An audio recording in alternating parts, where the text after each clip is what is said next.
ఈ రాత్రి మనం బయలు పట్టణం కొరకై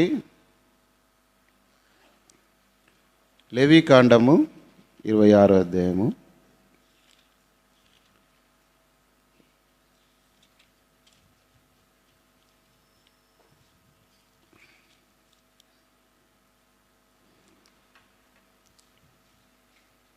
పదకొండవ వచనాన్ని అందరు కలిపి చదువుకుంటాం. లేవీకాండం 26వ అధ్యాయము 11వ వచనం.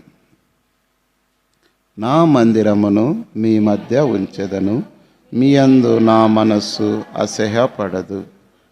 నిర్గమకాండం 25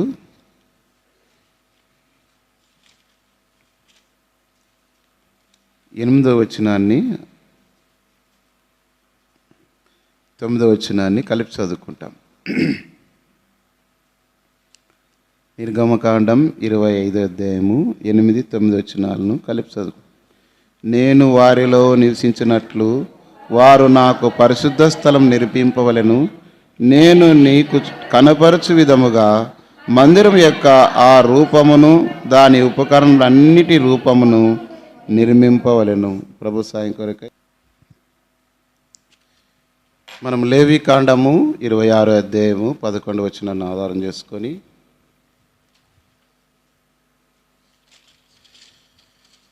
నా మందిరమును మీ మధ్య నిర్మించేదను అని, దీనిని మనము దేవుని వాక్య వెలుగులో బైబిల్ పట్టణం కొరకై ధ్యానించినట్టున్నాం. అయితే ఈ యొక్క బైబిల్ పట్టణంలో ఈ మాటను ధ్యానించడానికి ముందుగా మరి అనేకమైన విషయాలు మనము ముందుగా ప్రాథమికమైనటువంటి బైబిల్ పట్టణం అంటేనే బైబిల్ గురించి, దేవుని వాక్యమును గురించి, అందులో పుస్తకాల గురించి, రాసిన వ్యక్తుల గురించి, ఇవన్నీ సంగతులు మనము ఎంతైనా తెలుసుకోవాల్సిన వారమై ఉంటున్నాం. దాని కొరకే బైబిల్ పట్టణం అని మనము దీన్ని నిర్ణయించడం జరిగింది. అవసరం బట్టి ఈ బయలు పట్టణాన్ని మీ మధ్యలో పంచుకోవడానికి ప్రభు నాకు ఇచ్చిన ఆత్మ స్వాతంత్రాన్ని బట్టి నేను ఏదైతే తెలుసుకున్నానో దాన్నే మీకు బోధిస్తున్నాను. అయితే అనేక మంది అనేక రకాలు కూడా బోధించవచ్చు, అంతగా నేను బోధించలేకపోవచ్చు. ఏమంటే నియామక కూడికల నిమిత్తమై ఈ యొక్క పనిలో కొనసాగించవలసిన అవసరం ఏర్పడింది. కాబట్టి దేవుని ప్రజలైనటువంటి ఇశ్రాయేలీయులు ఐగుప్తు దాసత్వంలో ఉన్నప్పుడు వారు 430 సంవత్సరములు ఎంతో బానిసత్వంలో మునిగిపోతూ వచ్చినారు. దేవుడు వారు పెట్టిన మూలుగులు విని వారిని ఐగుప్తు దాసత్వంలో నుండి వారిని వెలుపలకు రప్పిస్తూ వచ్చినాడు. వారు అరణ్య మార్గంలో ప్రయాణం చేస్తున్న సమయంలో మనం చదువుకున్న ప్రకారం నిర్గమకాండం 25, 8, 9 వచనాల్లో దేవుడు వారితో సెలవిస్తూ వచ్చినాడు. మరి 20 అధ్యాయంలోనైతే వాళ్ళకి ధర్మశాస్త్రం ఇచ్చాడు. తర్వాత దేవుడే వారి మధ్యలో నివసించడానికి ఇష్టపడి ఒక ప్రత్యక్ష గుడారాన్ని నిర్మించమని మోషేతో దేవుడు సెలవిస్తూ వచ్చినాడు. నేను చదవండి ఆ మాట ఒకసారి. నేను వారిలో అంటే దేవుని ప్రజలైన ఇశ్రాయేలులు నివసించినట్లు వారు నాకు పరిశుద్ధ స్థలమును నిర్మింపవలెను. అంతవరకు దేవుని మందిరం అనేది వారి మధ్యలో లేదు. కనుక ఆ ప్రజల యొక్క స్థితిగతులు చూస్తూ వచ్చినప్పుడు దేవుడు ఎలాంటి వాడంటే మన దేవుని వాక్యంలో రాయబడింది, మహాగణుడును, మహోన్నతుడును, పరిశుద్ధుడును, నిత్య నివాసి, పరలోక స్థలములో ఆయన నివసించేవాడు. అలాంటి దేవుడు తాను కోరుకున్న ఏర్పాటు చేసుకున్న ప్రజలైనటువంటి ఇశ్రాయేలుల మధ్యలో నివసించాలని ఇష్టపడుతూ వచ్చినాడు. అందుకే అన్నాడు మోషేతో, మోషే నేను వారిలో నివసించినట్లు, అంటే వారి మధ్యలో నివసించినట్లు, అంటే దేవుడు ఎంతగా తన ప్రజలను ప్రేమించినాడు అనే దానికి ఇది గుర్తు. మరి నేను వారిలో నివసించినట్లు ఒక పరిశుద్ధ స్థలం నిర్మింపవలెను. అంతేకాకుండా ఆ పరిశుద్ధ స్థలంలో 9వ వచనం ప్రకారము 25:9. నేను నీకు కనపరిచిన విధముగా మందిరం యొక్క రూపమును దాని ఉపకరణములన్నిటినీ ఉపకరణముల యొక్క రూపమును నిర్మింపవలెనని దేవుడు సెలవిచ్చాడు. మరి ఆ రీతిగా వాళ్ళు నిర్మించడానికి దేవుడు వారు ఒక మత్సు అంటే ఒక బ్లూ ప్రింట్ మోషేకి తెలియపరుస్తూ వచ్చినప్పుడు ఆ విషయాన్ని 32వ అధ్యాయానికి వచ్చేలోపుగా వారి మధ్యలో ఏదైతే దేవుడు చెప్పాడో ఆ విషయాలన్నీ కూడా నిర్గమకాండం 32లో వచ్చేలోపుగా ఏమైపోయిందంటే దేవుని ప్రజలు కూడా ఎప్పుడైతే దేవుని మందిరం నిర్మాణం చేయాలని దేవుడు వారితో ఆశించినప్పుడు వారి మధ్యలో ఉండాలని ఇష్టపడుతూ వచ్చినప్పుడు దేవుని ప్రజలైనటువంటి ఇశ్రాయేలును కూడా చెడగొట్టడానికి సాధారణంగా పన్నాగం పండుతూ వచ్చినాడు. ఎందుకే మోషే అనేవాడు ఏమైపోయినాడు, కనుక నువ్వు మా కొరకు ఒక దేవుని దేవతని ఏర్పాటు చేయమని చెప్తే అహరోను వాళ్ళ దగ్గర ఉన్నటువంటి ఆ బంగారు వెండినంతా తీసుకొని ఒక దూడను ఏర్పాటు చేయడము జరిగింది. ఎందుకంటే దేవుని మందిరము నిర్మాణం కోసమై మోషే వారితో మీ యొద్ద ఉన్న వెండి బంగారము రాగి ఇత్తడి అన్నీ కూడా సమస్త విధములైన దాని అంతటిని దేవుని సమర్పించాలని చెప్తూ వచ్చినప్పుడు ఆ సమర్పణ దేవుని కొరకై వెళ్ళకుండానట్లుగా సాతానుడు ఏం చేస్తూ వచ్చినంటే దాన్ని ఒక దూడగా మార్చడానికి, దొంగిలించడానికి, దేవుని ప్రజల యొద్ద నుండి ఆ సొమ్మును దొంగిలించి మరొక రూపంగా దేవుని ప్రజలు చెడిపోవడానికి కారణమవుతూ వచ్చింది. ఎక్కడైనా అంతే, దేవుని పని బాగా జరిగించాలనుకున్నప్పుడు జరిగించే వ్యక్తి కానీ, దేవుని కొరకు ప్రయాసపడే ఒక కుటుంబం కానీ, లేదా దేవుని కొరకు దేవుని కార్యాల కొరకై ప్రయాసపడే ఒక సంఘమును కానీ శత్రువు ఎప్పుడు కూడా ఎట్లా ఉంటాడంటే 24 hours పనిచేస్తుంటాడంట వాడు. 24/7 హాస్పిటల్ పెయిన్ రాసి ఉంటారు కదా జాన్. 24/7 అంటే 24 గంటలు పని చేస్తూనే ఉంటుందంట హాస్పిటల్. అపోలో హాస్పిటల్ కూడా రాసింటారు అనుకుంటా. సాతానుడు ఏదో ఒక రోజు వస్తాడు, లేదంటే ఒక సమయం ఒక గంట సేపు వచ్చి మళ్ళీ పోతాడు అనుకోద్దండి. వాని పని ఏమంటే, అందుకే దేవుని వాక్యం ఏం రాయబడిందంటే 1 పేతురు 5:8 అనుకుంటాను, మీ విరోధైన అపవాది గర్జించిన సింహం వలె ఎవరిని మృంగుదనా అని వాడు ఎట్లా తిరుగుతున్నాడంట, ఎవరు దొరుకుతారు అని. దేవుడు అంటే, దేవుని పని అంటే, దేవుని వాక్యం అంటే, దేవుని మందిరం అంటే ఆసక్తి కలిగిన వారి విషయం మనకు చింత లేదు. కారణం ఏమంటే వాళ్ళు చచ్చిపోయినారు ఆల్రెడీగా.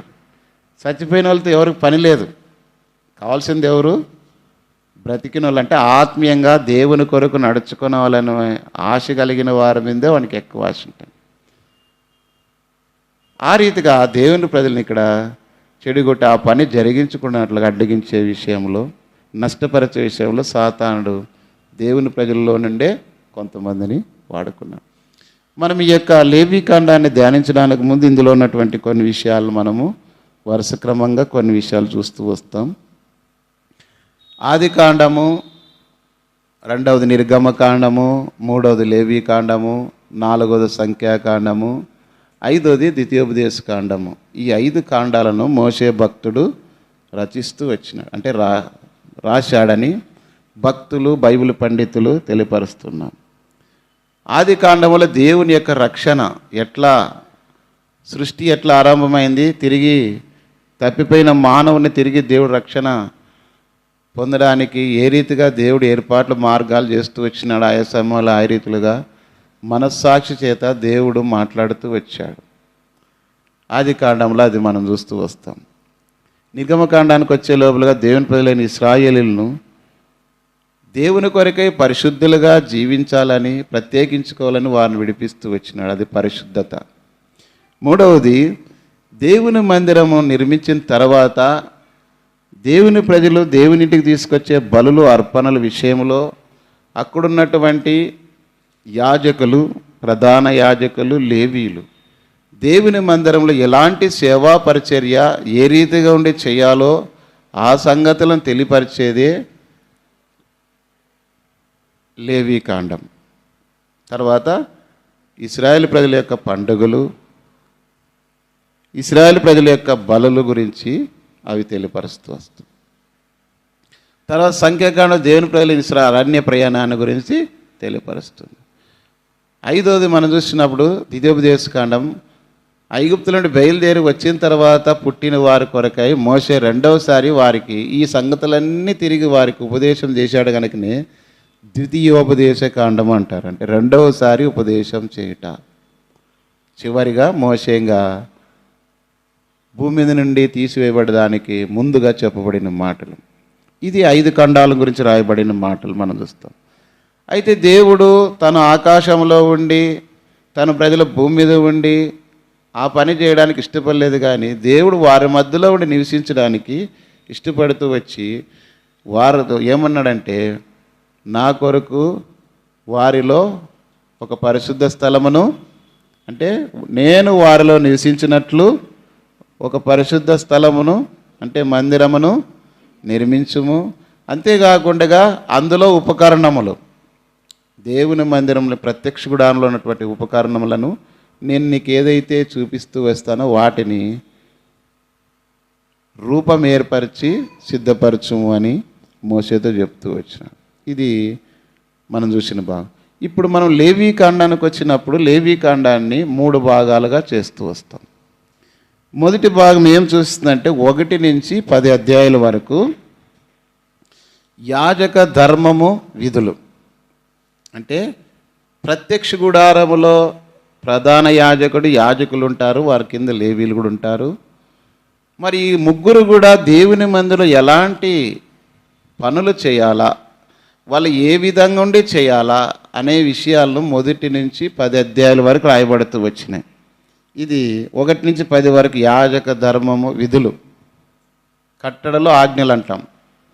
రెండవది 11వ అధ్యాయం నుంచి 16 వరకు ఏముందంటే, యాజక ధర్మము చేసేటువంటి యాజకులు కానీ, ప్రధాన యాజకుడు కానీ, లేవీలు కానీ తమ్మును తాము ప్రత్యేకపరచుకొని, అంటే పరిశుద్ధంగా ప్రత్యేకంగా ఉండి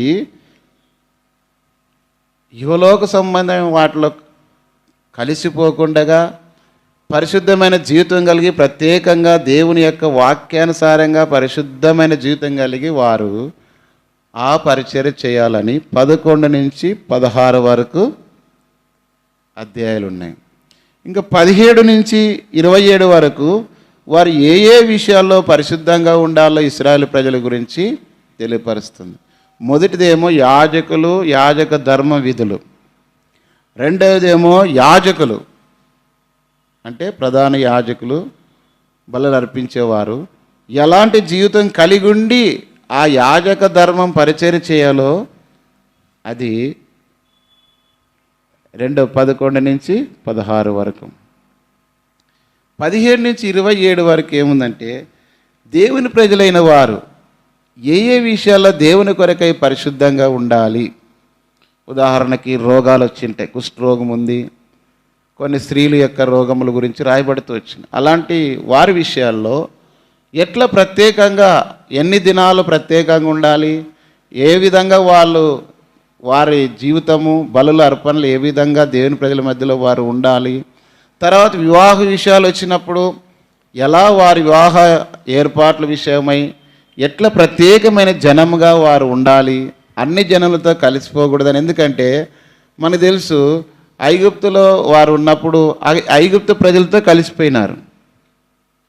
ఐగుప్తులోకి పోయిన తర్వాత ఏమైపోయినారు, వాళ్ళు ఐగుప్తు ప్రజలతో కలిసిపోయి మిశ్రిత జనంగా తయారైనారు.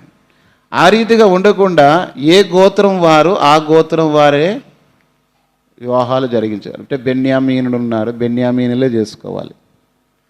యూదా గోత్రికులు ఉన్నారు, యూదా గోత్రికులే చేసుకోవాలి. ఈ రీతిగా 12 యాకోబు నుంచి, యాకోబు కుమారుడు 12 మందిలో ఒక కుమారుడు లేవి. ఆ లేవి గోత్రానికి సంబంధించిన వారి గురించి రాయబడింది కాబట్టి ఇది లేవియా కాండము అని రాయబడింది. మీరు బాగా ఇది ఫస్ట్ అర్థమైతేనే దీని గురించి అర్థమవుతుంది, కాండాల గురించి. ఆది కాండం సులభమైనంతగా నిర్గమ కాండం కానీ, లేవి కాండం కానీ, సంఖ్యాకాండం సులభం కాదు. కాబట్టి జాగ్రత్తగా వినాలి, ఎందుకంటే బైబిల్ స్టడీ కాబట్టి మీకు అవగాహన కలిగి ఉండాలి. కాబట్టి లేవియ కాండం అని ఎందుకన్నారంటే దేవుని మందిరంలో జరిగే పరిచర్య గురించి, యాజకులు ఎట్లుండాలి, అందులో చేసే బలులు ఏ విధంగా చేయాలి, ఆ ప్రజలు కూడా ఎలా జీవించాలనే దాని గురించి, ఒక ప్రత్యేకమైన జీవితమును గురించి వారికి తెలియపరిచిన దాని గురించే ఈ యొక్క లేవి కాండం రాయబడింది. ఇది మొదటి ఇంట్రడక్షన్. ఇప్పుడు మొదటి ఇంట్రడక్షన్ అయిపోయిన తర్వాత కాండం గురించి, దేవుని ప్రజలైన ఇశ్రాయేలులు అర్పించే బలులు 5 రకాల బలులు ఉన్నాయి. మొదటిగా మీరు రాసుకునే వాళ్ళు రాసుకోండి, చెప్తూ ఉంటాను. దహన బలి, లేవి కాండం 1:13. ఇది దేవుణ్ణి ఆరాధించడానికి, దేవుని కొరకే సమర్పించుకునేటువంటి బలిని దహన బలి అంటారు. భక్తి కలిగి దేవుని ఎడల వారికి కలిగిన భక్తిని తెలియపరచడానికి, దేవుని ఆరాధిస్తూ సమర్పించుకునే బలి గురించి రాయబడింది ఏమంటే దహన బలి. రెండవది నైవేద్య బలి, 2వ అధ్యాయము 12వ వచనం, అంటే లేవి కాండము 2వ అధ్యాయం 12వ వచనం. ఇదేమి రాయబడుతుంది? నైవేద్య బలి అంటే వారు పండిన పంటలో కానీ, వారు సంపాదించినటువంటి వాటిలో, అంటే పిండి కావచ్చు, నూనె కావచ్చు, ధాన్యం కావచ్చు, లేదంటే దేవుని కోసం వారు తీసుకొచ్చేటువంటి వీటిని ఏమంటారంటే నైవేద్య బలి అంటారు. పంటల్లో నుంచి, వాళ్ళ సంపాదనలో నుంచి, ఎందుకంటే అది నెల డబ్బులు లేవు కాబట్టి ధాన్యమును దేవుని మందిరానికి తీసుకొచ్చి దాన్ని నైవేద్య బలి అంటారు. ఇప్పుడు కూడా నైవేద్యం తెల్లవారుజామున హిందూ టెంపుల్స్లో పెడుతుంటారు. సరే, మనకు అది అవసరం లేదు. మూడవది బలి ఏమంటే సమాధాన బలి, లేవికాండం 3వ అధ్యాయం 6వ వచనం. సమాధాన బలి అంటే ఏమిటంటే ఓ వ్యక్తి దేవునితో సమాధానం లేనప్పుడు సమాధానం పడట కొరకే ఒక దాన్ని బలి అర్పించడం, అది సమాధాన బలి. సర్వసాధారణంగా ఇది ఏం చేస్తారంటే, ఏదైనా ఇంటిలో ఒక కార్యం చేయాలనుకున్నప్పుడు కొంతమంది వాళ్ళ సాంప్రదాయం ప్రకారం ఇంటిలో ముందుగా వాళ్ళకి ఏం చేస్తారంటే ఒక ఏటను తెచ్చి బలి అర్పించి బంధువులను అందరిని పిలుచుకొని వచ్చి శాంతి చేయాలి. ఇటీవల కాలంలో ఒకటి విన్నాం, ఒక ఆయన ఎందుకయ్యా 2 పొట్టేళ్ళు 2 మేకపోతులు బలి అర్పించి దాన్ని చేశారంటే, ఒకటి మన పితరులు శాంతి ఉండాలంట, చనిపోయింటారే పితరులు, వాళ్ళ శాంతి కొరకు ఒకటంట. రెండవది దేవుని కొరకు, అంటే నన్ను వాళ్ళు తిండారా వచ్చి అని అడిగిన, అంటే వాళ్ళు ఏమాటలు చేసినారు, ఎందుకు 2 చేసినారంటే, ఒకటేమో పితరులకంట, ఏంటంటే వాళ్ళ ఇంట్లో కార్యం జరిగించడానికి పితరుల కొరకై చేసేది బలి ఒకటి, రెండవది దేవుని శాంతిపరచడానికి, ప్రసన్నం చేయడానికి, సమాధానపడడానికి, ఇది సమాధాన బలి అంటారు. అంటే ఒక వ్యక్తి జీవితంలో తప్పు జరిగినప్పుడు ఆ తప్పును గురించి తిరిగి అతడు సరి చేసుకోవడానికి దేవుని ఎదుట సమాధానపడడానికి సమాధాన బలి అర్పిస్తారు. దాన్ని మనం చూస్తూ వచ్చినప్పుడు 3వ అధ్యాయం 6వ వచనంలో రాయబడింది. 4వ బలి ఏమంటే పాప పరిహారార్థ బలి, లేవికాండం 4వ అధ్యాయం 3వ వచనం. ఇది ఎందుకంటే ఒక వ్యక్తి ఏదైనా పొరపాటుగా ఇంకొక వ్యక్తికి కీడు జరిగింది, అంటే ఒక వ్యక్తిని కొట్టినాడు, చంపినాడు, దానికి పాప పరిహారంగా ఏం చెల్లించాలా? మనకు తెలుసు, ఉరియాని చంపినప్పుడు 4 గొర్రెలను బలి అర్పించాలని అక్కడ రాయబడింది. మీరు పాపం చేసినప్పుడు దావీదుతో చెప్పినప్పుడు, గొర్రెల ఉపమానం చెప్పినప్పుడు, నాతాను ప్రవక్త చెప్పినప్పుడు, అంటే తను చేసిన శిక్షకి ఏమంటే దాన్ని పాప పరిహారార్థ బలి, తన చేసిన పాపానికి పరిహారం కొరకై అర్పించే బలి. అంటే ఒక వ్యక్తిని ఉద్దేశపూర్వకంగా చంపినా, కొట్టినా, మోసగించినా, నష్టపరిచినా దానికి పరిహారంగా ఏం చెల్లించాలంటే పాప పరిహారార్థ బలిని చేయాలి. ఇది పాప పరిహారార్థ బలి. 4వ అధ్యాయము 3వ వచనం. అంటే ఉద్దేశపూర్వకంగా ఏదైనా చేస్తే దాన్ని పాప పరిహారార్థ బలి. దానికి ఏం చేస్తారంటే క్షమించు నాను అంటారు. ఎందుకంటే సారీ పొరపాఠం చేశానంటారు. కానీ ఉద్దేశంతో చేసి కూడా నేను ఒక ఆయన్ని అడిగినాను, దోసలోడికైనా పోలీస్ స్టేషన్తో కూర్చున్నాడు. ఏమయ్యా అంటే నమస్తే సార్ అన్నాడు. ఏమి ఇక్కడ ఉన్నావంటే అదే సార్ వాళ్ళు కేసు పెట్టినారు. ఎందుకు పెట్టినారంటే నేను అవతల వాళ్ళని ఎందుకయ్యా ఎంతమంది కేసు పెట్టినారని అడిగితే తాగి మమ్మల్ని ఎట్లా పడితే అట్లా తిట్టినాడు సార్ అన్నాడు.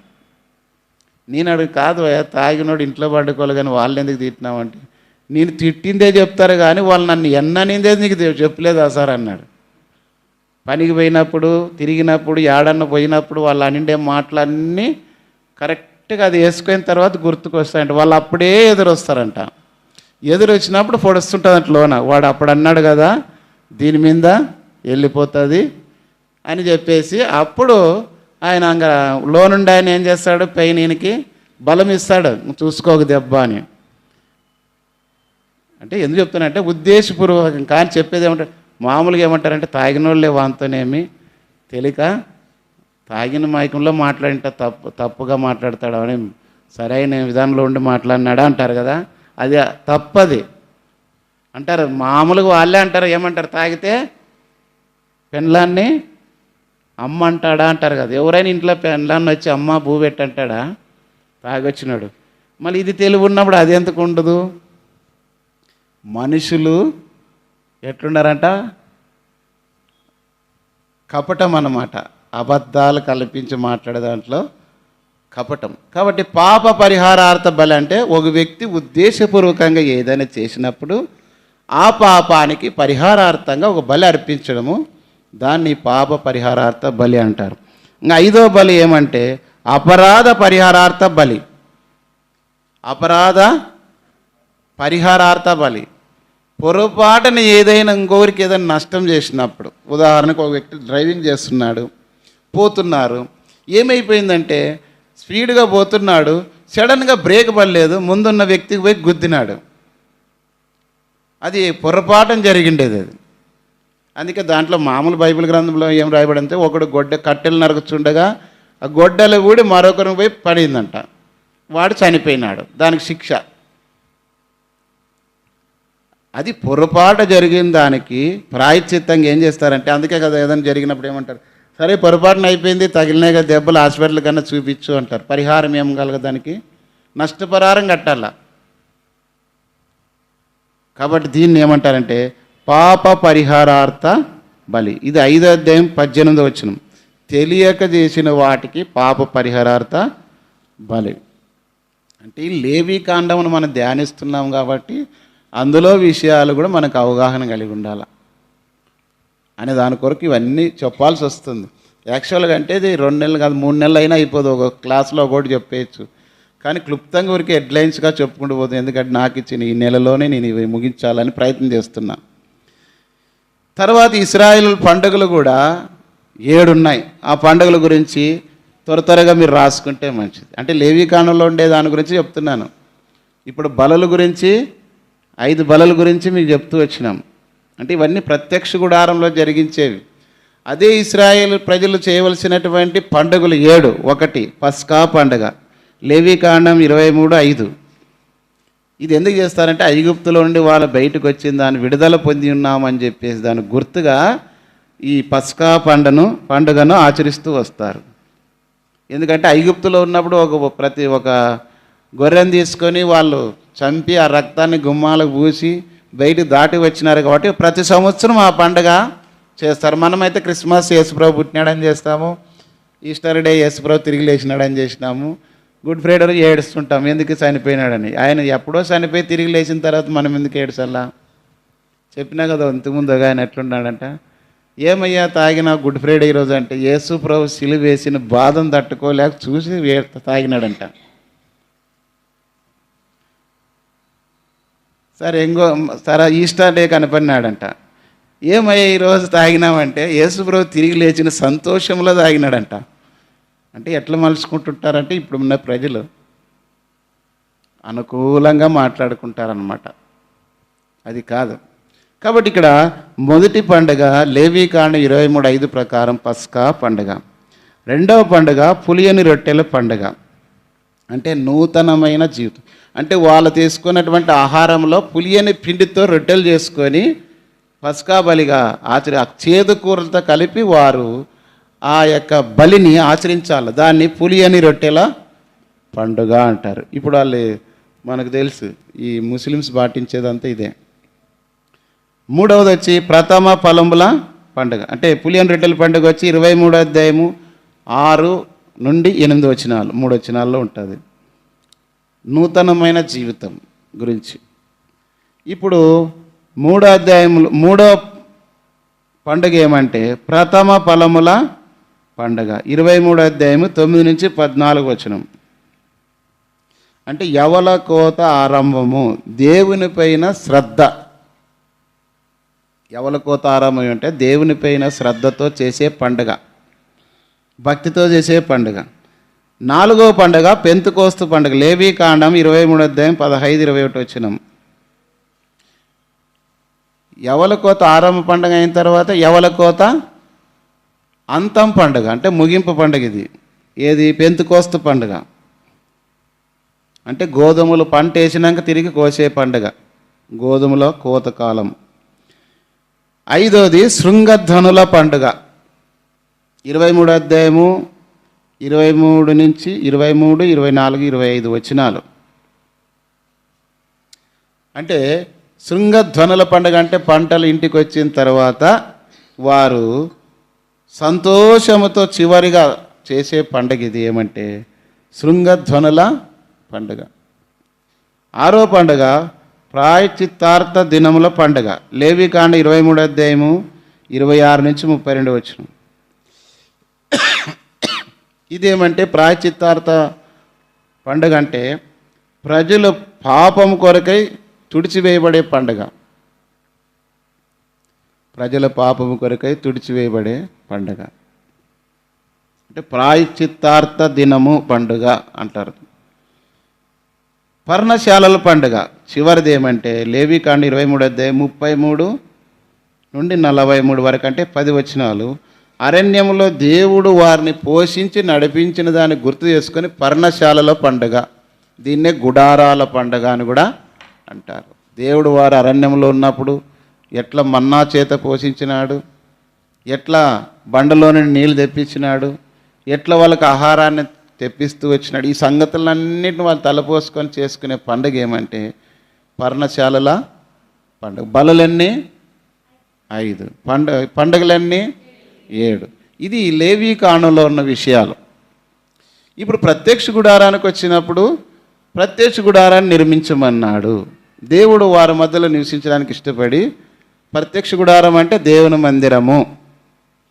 ఇప్పుడు ప్రత్యక్ష గుడారం వారి మధ్యలో నివసించాలనుకున్నప్పుడు దేవుడు మోషేతో చుట్టూ ఉన్నటువంటి ప్రాకారం ఎట్లా దేనితో కట్టాలి, తర్వాత లోపల ఉన్నటువంటి మందిరము 2 భాగాలు, ఒకటి రెండవది పరిశుద్ధ స్థలము, మూడవది అతి పరిశుద్ధ స్థలం.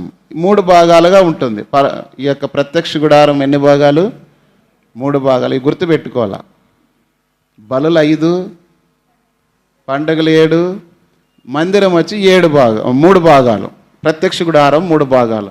మొదటిది ఆవరణం అంటే కాంపౌండ్, రెండవది పరిశుద్ధ స్థలం, మూడవది అతి పరిశుద్ధ స్థలం. ఇప్పుడు ఆవరణలో ఏముంటుందంటే దేవుని ప్రజలు వాళ్ళు చెప్పాం కదా, ఇవన్నీ బలుల అర్పణలు చేసేదానికి వాళ్ళు వచ్చినప్పుడు ఫస్ట్ ఆవరణలో ప్రవేశించగానే లేవీలు వాటి తీసుకొని దహన బలి దగ్గర బలి అర్పిస్తారు. ఇది ఎక్కడ? ఆవరణంలో ఉంటుంది. దీన్ని ఏమనంటే దహన బలిపీఠము అంటారు. బలిపీఠం, దహన బలి పీఠం. దహన బలిపీఠం ఏమంటే దేవుని కొరకై వారు అర్పించే బలుల గురించి ఆవరణలో ఉన్నటువంటి మొట్టమొదటి బలిపీఠమే దహన బలిపీఠము. ప్రజలు తీసుకొచ్చేటువంటి గొర్రెలు కానీ, మేకలు కానీ, ఎద్దులు కానీ, కోళ్ళు కానీ వాటిని ఏం చేస్తారంటే అక్కడ ఆ నిప్పుల మీద వాటిని బలి అర్పించి ఆ నిప్పుల మీద వేసి దహన బలిగా వాటిని అర్పిస్తూ వస్తారు. రక్తాన్ని ప్రధాన యాజకుడు లోనికి తీసుకొని ప్రోక్షిస్తూ వస్తాడు. ఈ దహన బలి. దహన బలి కాంపౌండ్లోనే ఇంకోటి దాన్ని దాటిన తర్వాత రెండవది ఏముంటుందంటే గంగాలము అంటుంటుంది. ఏముంటుంది? గంగాళం. ఈ గంగాళం ఏం సూచిస్తుందంటే గంగాళంలో నీళ్లు ఉంటాయి. బలులు అర్పించిన తర్వాత ఆ గంగాళం నీళ్ళ చేత ఏం చేయబడాలంటే వారు శుభ్రం చేసుకోవాలి. ఇది పాత నిబంధన గురించి ఫస్ట్ ఇంట్రడక్షన్ మీకు వస్తుంది. వారు ఏం చేసుకోవాలంటే ఆ గంగాళంలో ఉన్నటువంటి నీళ్ళతో యాజకులు కానీ లేవీలు కానీ ప్రధాన యాజకులు కానీ తమ తాము ఏం చేసుకోవాలంటే శుద్ధి చేసుకోవాలి.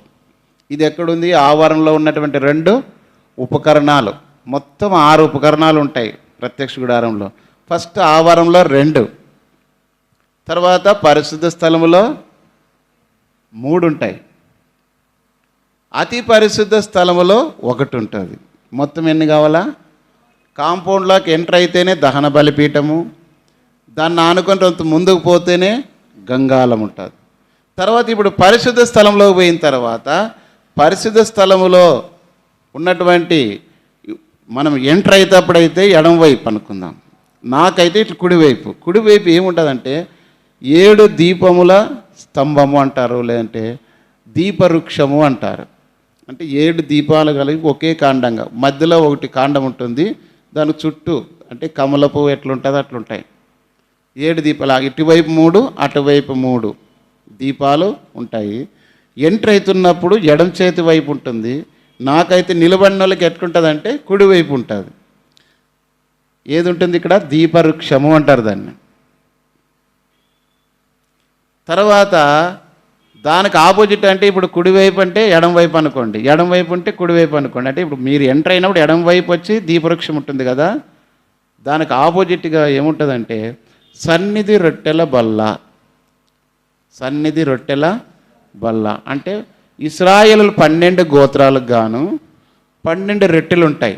ఒక్కొక్క వరుసలో 6 ఉంటాయి. మనం కదా బల్ల రొట్టె పెట్టినప్పుడు మనం ఒకటే పెడతాం అనుకోండి, పెద్ద మందిరాల్లోనైతే ఎక్కువ చేసి పెట్టుకుంటారు. అంటే వాళ్ళ పద్ధతి ప్రకారం ఒక్కొక్క గోత్రానికి ఒక్కొక్క రొట్టె ప్రకారం 12 రొట్టెలు ఉంటుంది. సన్నిధి రొట్టెల బల్ల, దీపస్తంభానికి ఆపోజిట్గా సన్నిధి రొట్టె బల్ల ఉంటుంది. తర్వాత ఆ 2 ఇప్పుడు ఎన్ని అయినాయి? 4 అయిపోయినాయి కదా, 4 అయిపోయినాయి కదా. తర్వాత మధ్యలో అంటే అతి పరిశుద్ధ స్థలానికి ఎదురుగా, అంటే ఇప్పుడు నాకు లైవ్ ఎట్లుంది ఇది, ఆ రకంగా దాన్ని ధూప వేదిక అనేది ఉంటుంది. ధూప వేదిక ఇది 5వది ధూప వేదిక. ఇప్పుడు పరిశుద్ధ స్థలం అయిపోయింది. ఇప్పుడు చివరి మిగిలింది ఏమంటే అతి పరిశుద్ధ స్థలం. అతి పరిశుద్ధ స్థలంలో మందసము ఉంటుంది. ఏముంటుంది? దేవుని మందసము. దేవుని మందసం పైన కరుణాపీఠము ఉంటుంది. అక్కడ నుండి దేవుడు మాట్లాడుతూ వస్తాడు. ప్రభు చిత్తమైతే మనం మిగిలిన బైబిల్ పట్టణంలో మిగతా విషయాలు ఆ మందసం గురించి తర్వాత మనం చివరిలో ధ్యానిస్తూ వస్తాం. ఇప్పుడు అర్థమైంది కదా, ఇది అడుగుతూ వస్తాను ప్రశ్న. ఎందుకంటే ఊరికే చెప్పుకుంటూ పోయి నేను అరుచుకుంటూ పోతే ప్రయోజనం లేదు. మొదటిగా మనము లేవీ కాండాన్ని గురించి విన్నాం. లేవీ కాండం దేని గురించి తెలియపరుస్తుందంటే 3 సంగతులు. 1 నుంచి 10 అధ్యాయాల వరకు ఏం చెప్పినాము? యాజక ధర్మ విధులు, అంటే దేవుని ప్రజలు యాజకులు చేయాల్సినటువంటి విధులు, ఆజ్ఞలు. 11 నుంచి 16 వరకు ఏం చెప్తూ వచ్చినాము? ప్రధాన యాజకులు, లేవీలు, మర్చిపోతారు అప్పుడే, 3 ప్రత్యేకమైన జీవితం, అంటే పరిశుద్ధమైన జీవితం కలిగి ఉండి దేవుని మందిరంలో పనిచేయాల. ఫస్ట్ ఎంటర్ కాగానే లేవీలు ఉంటారు. వాళ్ళు ఏం చేస్తారు? తీసుకొని పోయినటువంటి పొట్టేలునో గొర్రెనో మేకనో ఎద్దునో వాళ్ళు తీసుకొని దాని పని వాళ్ళు చేస్తారు. తర్వాత వాళ్ళు లేవీలు చేసిన తర్వాత వాళ్ళతో నెక్స్ట్ యాజకులు ఉంటారు. ఈ యాజకులు పరిశుద్ధ స్థలంలోనికి మిగతా దాన్ని తీసుకొని పోతారు. పరిశుద్ధ స్థలంలో ఉన్నదాన్ని తిరిగి ప్రధాన యాజకుడు, వాళ్ళలో ముఖ్యమైన వాళ్ళు ప్రధాన యాజకుడు. ఈ ప్రధాన యాజకుడు అతి పరిశుద్ధ స్థలంలోనికి పోతాడు. దేవుని ప్రజలు మరి 17 నుంచి 27 వరకు అంటే దేవుని ప్రజల యొక్క బాంధవ్యాలు, అంటే వివాహ వ్యవస్థ కావచ్చు, మరి పండుగలు కావచ్చు, ఆచార పద్ధతులు ఎట్లా వాళ్ళు ఉండాలో దాన్ని తెలియపరిచేది 17 నుంచి 27 వరకు 10 అధ్యాయాల వరకు ఉన్నాయి. అది మనం మొదటి చూసాం. తర్వాత దేవుని ప్రజలైన వారు ఎన్ని మళ్ళీ బలులు ఉన్నాయి అని చూస్తూ వచ్చినాం. 5 బలులు. 1 దహన బలి, 2 నైవేద్య బలి, 3 సమాధాన బలి, 4 పాప పరిహారార్థ బలి, 5 అపరాధ పరిహారార్థ బలులు 5 అయిపోయినాయి. ఇప్పుడు పండుగలు 7. మొదటి పండుగ పస్కా పండుగ, రెండవ పండుగ పులియని రొట్టెల పండుగ, మూడవ పండుగ ప్రథమ ఫలముల పండుగ, నాలుగవ పండుగ పెంతుకోస్తు పండుగ, 5వ పండుగ శృంగధ్వని పండుగ, 6వ పండుగ ప్రాయచిత్తార్థ దినముల పండుగ, 7వ పండుగ పర్ణశాలల పండుగ. ఇది ఈ లేవీ కాండంలో సంగతులు మనం చూస్తూ వచ్చినాం. ఇప్పుడు దేవుని మందిరం నా మందిరం మీ మధ్య ఉంచింది. ప్రత్యక్ష గుడారం వాళ్ళ మధ్యలో ఉంది. ప్రత్యక్ష గుడారం వారి మధ్యలో ఉన్నప్పుడు ఈ 6 ఉపకరణాలు మందిరం లోపల ఉన్నాయి. మొదటిది బలిపీఠం. 3 భాగాల మందిరం ఉంది. 1 ఆవరణము, 2 పరిశుద్ధ స్థలము, 3 అతి పరిశుద్ధ స్థలం. ఇప్పుడు ఈ యొక్క ప్రత్యక్ష గుడారంలో 6 ఉపకరణాలు ఉన్నాయి. మొదటిది బలిపీఠము, రెండవది గంగాళము, 3ది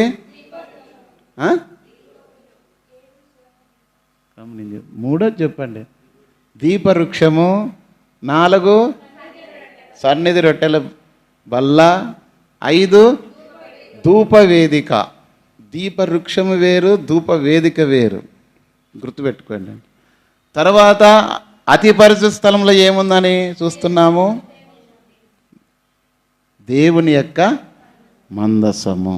ఇప్పుడు వీటికి ఈ యొక్క సమాచారం అయిపోయింది.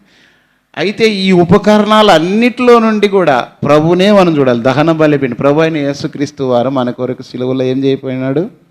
బలి అయిపోయినాడు. ఇది దహన బలి. మనం ఏటాటా వెళ్ళి దేవుని మందిరానికి వెళ్ళి మన పాపానికి ప్రాయశ్చిత్తంగా ఈ బలులు అర్పణలు అన్నీ కూడా మీరు ఆ మాట చదవచ్చు. ఎబ్రీ పత్రిక 9వ అధ్యాయం 11 నుంచి 15లో ఉంది. చదవండి. ఒక మాట చదవండి ఆ మాట. ఎబ్రీ పత్రిక 9:11.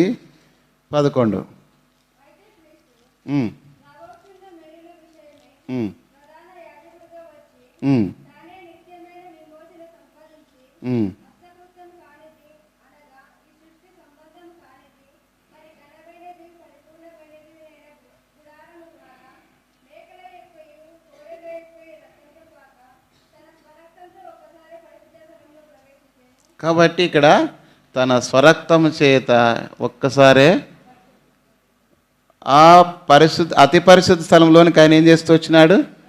మామూలుగా అంటే లోనికి పోయడానికి మామూలుగా ఇశ్రాయేల్ ప్రజలకు ఎవరికి అర్హత లేదు, ఒక ప్రధాన యాజకుడే. కానీ ఇప్పుడు ప్రభువైన యేసుక్రీస్తు వారు ఉన్నటువంటి ఆ మద్యపు గోడను మనం ఆరాధనలో పాటల్లో పాడుతున్నప్పుడు ఆ యొక్క మద్యపు తెరను తీసివేసినాడు. ఎప్పుడంటే యేసుప్రభు శిలువ తండ్రి నీ చేతికి నా ఆత్మను అప్పగిస్తున్నానన్నప్పుడు క్యాసెట్లో కూడా మీరు చూసినారు. దేవాలయం అంతా వణికింది, తర్వాత తెర చినిగింది, పడిపోయింది.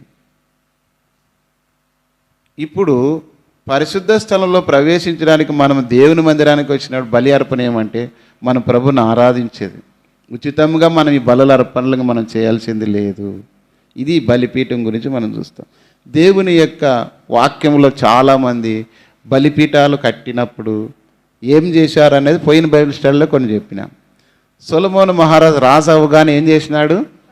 బలిపీఠం కట్టి బలులు అర్పించిన తర్వాత దేవుడు సంతోషించి నీకేమి కావాలంటే నా రాజ్యంలో ఉన్న ప్రజలను పరిపాలన చేయడానికి నాకు జ్ఞానం దయచేయమంటే ప్రభు మెచ్చుకొని అయ్యా ఐశ్వర్యం ఘనతైన అడగకుండా నువ్వు కేవలము నీ ప్రజలను పరిపాలన చేయడానికి జ్ఞానం ఇచ్చావు కనుక ఇవన్నీ తిరిగి ఆ జ్ఞానమే ఇస్తున్నాను, ఐశ్వర్యము ఘనతను కూడా ఇస్తున్నాను అని చెప్పేసి సొలొమోను మహారాజుకు ఇచ్చినట్లుగా మనం చూస్తున్నాం.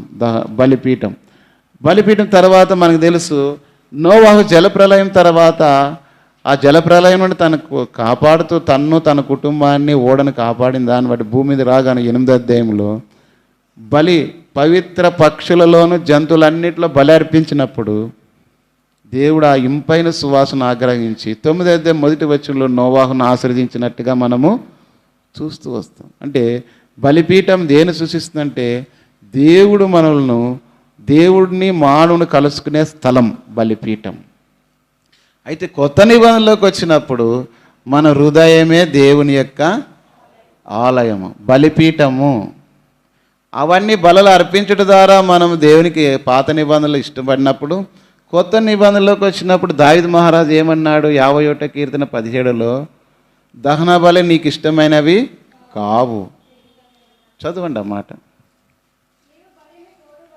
నీవు బలిని కోరువాడు కాదు, కోరిని ఎడల నేను అర్పించుదును. దహన బలి నీకు ఇష్టమైనది కాదు, విరిగిన మనస్సే దేవునికి ఇష్టమైన బలులు. దేవునికి కావాల్సింది ఏమంట? విరిగి నలిగిన మనస్సు. అదే యెషయా గ్రంథం 66:2లో కూడా, ఎవడు దీనుడై విరిగి నలిగిన హృదయం గలబడై నా మాట విని వణుకుచుండునో వానినే నేను దృష్టించుచున్నాను. అంటే పాత నిబంధన కాలంలో ప్రత్యక్ష గుడారంలో ఉన్న ఉపకరణాల గురించి ప్రభువైన యేసుక్రీస్తు వారే ఈ ఉపకరణాలన్నింటిలో దాగి ఉన్నాడు అనే విషయాన్ని మనం చూస్తూ వస్తాం.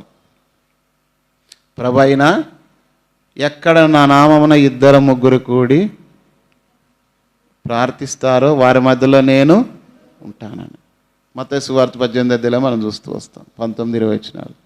ఎక్కడ ఆయన నామాన్ని బట్టి 2-3 కూడుకుంటారు వారి మధ్యలో నేను ఉంటాను. అదే దహన బలిపీఠం. కాబట్టి దేవుని ప్రజలుగా మన కొరకై ప్రభువైన యేసుక్రీస్తు వారు బలి అయిపోయి దహన బలిగా అర్పించబడ్డాడు కనుకనే ఆ యొక్క దేవాలయంలోనికి మనం ఉచితంగా అందుకే ఎఫెసీ 2:8 ప్రకారం మీరు కృపచేతనే రక్షించబడి ఉన్నారు, అది మీ వల్ల కలిగినది కాదు, దేవుని వరమే అనింది. అంటే మనం ఏమి చేయకుండానే దేవుడు మన కొరకు బలి అర్పించబడుట దహన బలిని సూచిస్తుంది. అందుకే 1 కొరింథీ 1:18 మనం చూస్తూ వచ్చినాం. ఏముంది? సిలువను గురించిన వార్త నశించుచున్న వారికి వెర్రతనం కానీ రక్షింపబడుతున్న మనకు, ఒకవేళ నశించున్న వారికి అంటే దేవుని ఎరగని వారికి అది ఎగతాళిగా ఉంటుంది. ఏదో వీళ్ళు ఏదో పోతారో చేస్తారు, అది అనుకుంటారు ఇది అనుకుంటారని, అది వాళ్ళకి ఎగతాళిగా కనబడచ్చు. అయితే మనకేమంటే రక్షింపబడుతున్న పాపికి దేవుని శక్తి. జక్కయ్యను అందరూ అనుకున్నారని చెప్పాను కదా పాపి అని, కానీ యేసు ప్రభువుతో చేర్చుకున్న తర్వాత అతని గురించి రాయబడిన మాట ఏమంటే, జక్కయ్య అబ్రహాము కుమారుడుగా ఎంచబడు. సమరయ స్త్రీని కూడా అందరూ కూడా ఆమెను అసహించుకున్నారు. కానీ యేసు ప్రభు తన జీవితం మార్చబడిన తర్వాత ఇప్పుడు ఆమె జీవితం మార్చబడింది. ఆ గ్రామస్తులందరికీ సువార్త ప్రకటించడానికి కారణమవుతూ వచ్చింది. ఈ రీతిగా రక్షింపబడుతున్న పాపికి దేవుని శక్తి. మనం రక్షించబడుతున్న పాపలం. యేసుప్రభువా నీ నోటితో ఒప్పుకొని హృదయమందు విశ్వాసం వచ్చినప్పుడు పాపి నీతిమంతుడిగా మార్చబడిన తర్వాత, ఆయన బిడ్డగా అయిన తర్వాత ఇప్పుడు నువ్వు ఎవరిని పొంది ఉన్నావు? దేవుని శక్తి. ఇప్పుడు దేవుని శక్తిని కలిగిన వ్యక్తి రక్షణ పొందిన వ్యక్తి. అది దహన బలిపీఠం ప్రభు అయిన యేసుక్రీస్తు వారిని గురించి తెలియపరుస్తుంది. కాబట్టి ఇది మొదటి ఉపకరణం, ప్రభు అయిన యేసుక్రీస్తు వారు బలి అర్పించుట. క్రొత్త నిబంధనలో మనం కూడా మన పాపముల నిమిత్తం ప్రభు అయిన యేసుక్రీస్తు వారు చనిపోయినాడని తెలిసి మన నోటితో ఒప్పుకొని హృదయమందు విశ్వాసం ఉంచినట్లయితే అదే విరిగి నలిగిన మనసే దేవునికి ఇష్టమైన బలి. అది దహన బలిపీఠం గురించి మనం లేవీకాండం 26వ అధ్యాయం మొదటి 13 వచనాలు, మరి అందులో ప్రాముఖ్యంగా 11వ వచనం, నా మందిరం మీ మధ్య ఉంచెదను, నా మనసు మీ మీద అసహ్యపడదు అన్న. ఈ జీవితంలో చూసినప్పుడు దేవానాడు ఏబేలు కనబడుతూ వచ్చాడు, ఆనాడు అబ్రహాం కనబడుతూ వచ్చాడు, నోవాహు కనబడుతూ వచ్చాడు, దోయమ, సొలొమోను, దావీదు, పౌలు, జబదయి కుమారులు కనబడుతూ వచ్చారు. దేవవారు నీకు బలర్పించడానికి ఇష్టపడుతూ వచ్చారు, ప్రాణం అర్పించడానికి ఇష్టపడుతూ వచ్చారు. మా ప్రభువైన మరి 1 యోహాను 3:16 ఆయన మన నిమిత్తం తన ప్రాణం పెట్టెను కనుక మనమును ప్రాణం పెట్టి బద్దలమై ఉన్నాం. ఈ మాటకు నేను జబదయి కుమారుల సాక్షులుగా, గలితీ 2:20 ప్రకారం పౌలు సాక్షిగా కనబడుతూ వచ్చాడు. ఎఫెసీ సంఘమునకు అపోస్తలుడైన పౌలు 2వ అధ్యాయం ఆఖరి వచనములో దేవాలైన వారి జీవితంలో మాదిరిగా కనబడుతూ వచ్చాయి.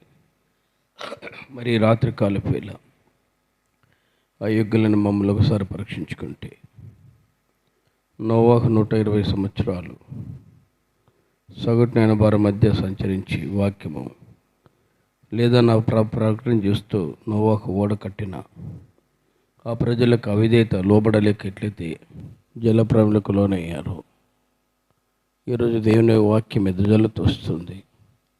నిజమే మన దేవుని దాసుడు అన్నట్లు ప్రభా ఇశ్రాయేలు ప్రజలు గుడారం చుట్టూ ఎట్లయితే ఉన్నారో, మేమును నీ సన్నిధి దేవుని మందిరం చుట్టూ ఉన్నాం. కానీ ఫలితమేమి?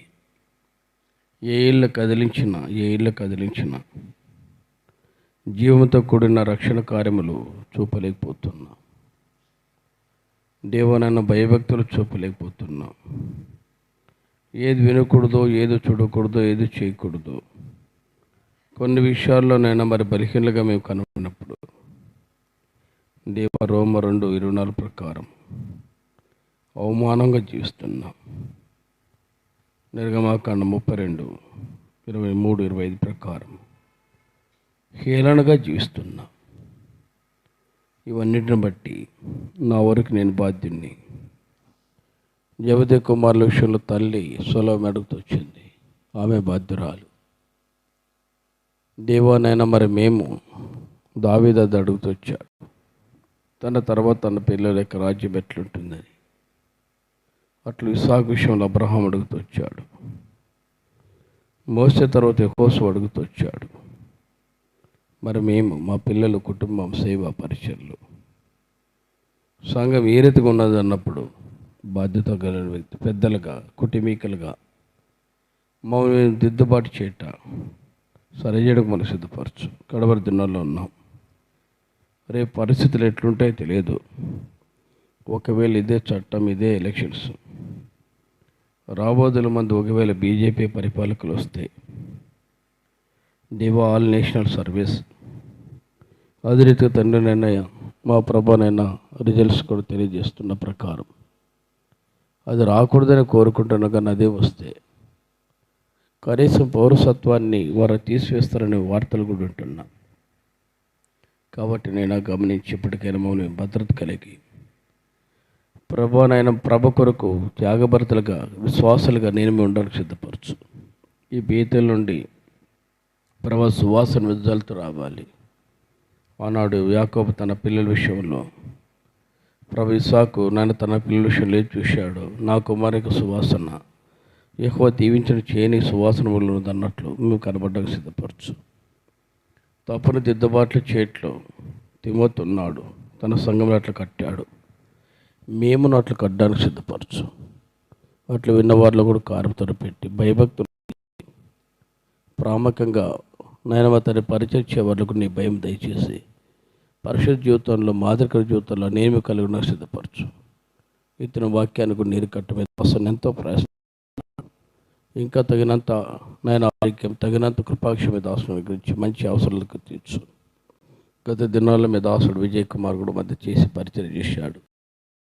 అందరిని బట్టి వదనాలు, దానికి తగినంత ప్రతి అట్లా తండ్రి ఆయా పన్నెండిట్లో మీ కృపను కోరుకుంటూ రేపు సహోదరులకు పరిచయం, ఎల్లుండి సంఘ ఉపాస ప్రార్థన, తర్వాత నేను మరి శుక్రవారం మా శనివారం జరిగే పరిచయంలో ఆదివారం దినం కొరకు సిద్ధపరచు. వెలుసున్నాం మిస్సను మాతుంచు, కుటుంబాల అక్కలు గుర్తించు. శరీర బలహీతులు ఈ మధ్య ఎండలు విస్తరణ బట్టి నాయన ఎండ వేడిని బట్టి కొన్ని బలహీనతమైన ఆరోగ్య స్థితులు మారుతున్నాయి. నన్ను కూడా తాకము. గత 2 రోజుల నుంచి బాడీ వీక్నెస్, పై నొప్పులు, వాటి నుండి జ్వరం, వీటి నుండి తాకు మంచి ఆరోగ్యం దయచేయం. తీసుకుంటే ఆహార పానీయాలు కూడా పరిశుద్ధపరచు. ఇంకెవరైతే బలహీనం ఉన్నారో తాకండి, మంచి ఆరోగ్యం దయచేయం. సహోదరుడు యోహాను కూడా డిశ్చార్జ్ చేశారని వార్తలు ఉంటూ వస్తున్నా, మంచి ఆరోగ్యం దయచేయం. సోదరు లక్ష్మయ్య, ఆయన కూడా బైపాస్ సర్జరీ అయింది, హాస్పిటల్ ఉన్నాడు, తాకము, మంచి ఆరోగ్యం దయచేయం. సంపూర్ణ రక్షణ కార్యతో పెట్టు. వీరికన్నా సహోదరు తిక్కని కూడా తాకండి, మంచి ఆరోగ్యం దయచే రక్షణ కార్యం త్వరపెట్టు అటుకప్పుడు కోరుకుంటూ ఇక్కడ నుండి మీ దాసులు నేనదు మా ప్రభు యేషవారి నివాసాలకు పిలుచున్న వారితో కూడా విశ్రాంతి దయచేయి. వారితో తండ్రి ఆది వారి కుటుంబానికి నీ కాపుదలు కోరుకుంటూ తగ్గించుకుంటూ ప్రతి కుటుంబం చెట్టు కంచె బదులు కోరుకుంటూ ఇచ్చిన సమయం చెల్లిస్తూ మా పనిపాట్లు కూడా తోడై ఉండమని మాకు త్వరలో తిరగని స్వరపశుద్ధురాన్ని బట్టి కొద్ది నిప్పులు అడిగి వేర్చున్నాం. మా తండ్రి మన తండ్రి దేవుని ప్రేమ ప్రభువైన యేసు ప్రభు వారి కృపా కనికర సమృద్ధి పరిశుద్ధాత్మ కన్యల సువాసం ప్రార్థనలో పాల్పొందిన మనకున్న స్థలంలో నిలిచిన పరిశుద్ధులకు మనమితో ప్రత్యేకంగా ప్రార్థిస్తున్న దేవుని దాసులైన వారందరికీ ఆ స్థలంలో నిలిచిన పరిశుద్ధులందరికీ ఇప్పుడు సదాకులు తోడే ఉండి నడిపించను గాక. ఆమేన్ ఆమేన్.